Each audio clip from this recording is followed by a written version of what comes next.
Unit 8, Reading 2, page 121. Not like other kids. Last summer, after serious thought, Toby Rosenberg announced to his friends and family that he was changing his name. Toby, he felt, was a little boy's name. Instead, he would be called Carl, like his father before him. His school accepted the switch. His parents had no argument. Toby, now Carl, was 5 years old. And he had a point. Regardless of his age, Carl has never been a little boy. At 14 months, he began to read aloud from the posters he viewed from his stroller. It would be another full year before he talked on his own, but once he did, he spoke fluent English and Polish, his mother Anna is from Krakow, and several other languages. He trained himself to write Japanese after studying the label on a bottle. He taught himself the Hebrew alphabet after seeing the characters on a dreidel, a type of toy. Last year, after seeing a book in a museum shop on ancient Egypt, he compiled a dictionary of hieroglyphics. The impression you get when you first meet Carl is that of a bookish teenager, a middle-aged diplomat, and a talkative grandmother trapped together in the body of a first grader. "You don't know what it's like with Carl," his father says, laughing tiredly. Carl Sr. was once an artist and is now a website designer. He spends at least an hour every afternoon in the family's one-bedroom Brooklyn apartment drafting sketches and submitting them to his son's critiques. "He stands behind me and tells me to draw things over and over to his specifications," Carl says. "If he's not on the internet, he's here issuing commands over my shoulder. We just want to encourage his interests and support him any way we can. Nobody in this household is trying to tell him what to do, which is just as it should be." Experts offer parents of child prodigies this advice about raising their gifted children. 1. Don't overstructure your child's life. Experts advise parents of hyper-intelligent children that, instead of filling their time with planned activities, they should try not to be too controlling. Profoundly gifted kids are highly curious and likely to pursue all kinds of interests with great passion, says Sandra Berger, a gifted education specialist for more than 20 years.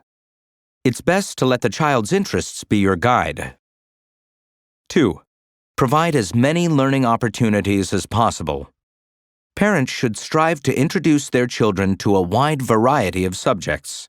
They should take them on field trips and museum tours.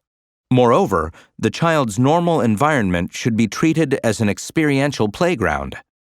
It was reportedly his early walks in the woods with his father that alerted Richard Feynman, the Nobel Prize-winning physicist, to the complexity of life.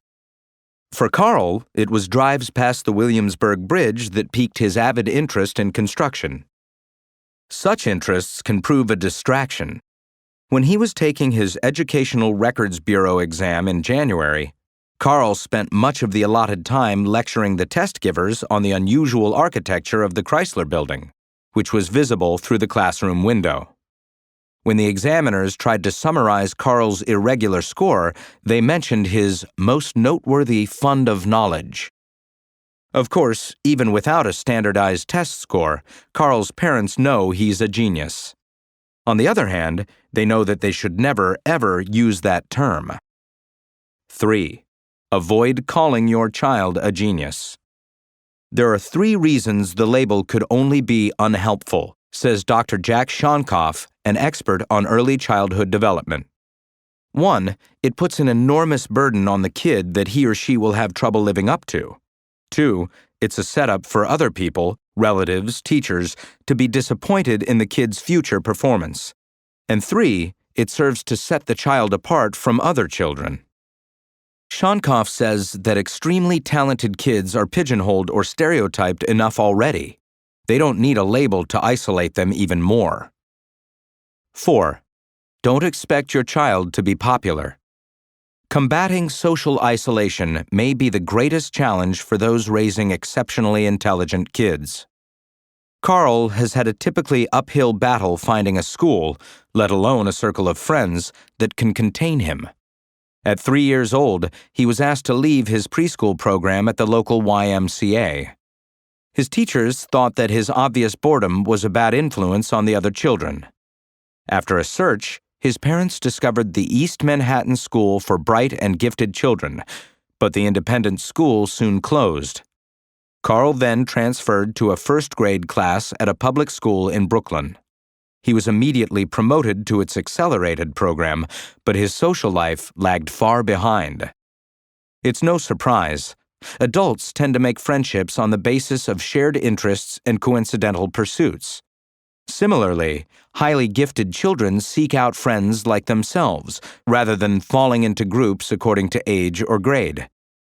These kids just aren't likely to be part of a huge gang in the lunchroom, Berger says.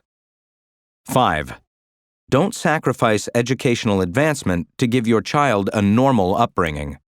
Holding children back from upper-level grades and early college won't help them socially. On the contrary, it will frustrate them and their teachers. These kids will exhaust the resources of any normal classroom, Berger says. 6, 7, and 8-year-olds who are interested in aerospace technology shouldn't be stuck in homeroom. Carl's extensive pursuits could exhaust just about anyone. He's played the piano since he was 3. 2 years later, he requested a violin, and his parents managed to borrow one. In addition, the family's apartment was cluttered with Carl's drawings of the Titanic, which he reimagined as a medieval galleon, with his floor sculpture of Moscow's St. Basil's Cathedral reconfigured as an ancient Irish church, and with the whirling presence of Carl himself. Preparing to present his well-illustrated, self-assigned report on the Statue of Liberty, he announced to his family, "The architect was Frederic Auguste Bartholdi." Auguste. Did you hear that? A goose? I said goose. He bursts into giggles, and for the moment, at least, Carl Jr. is completely happy and 6 years old.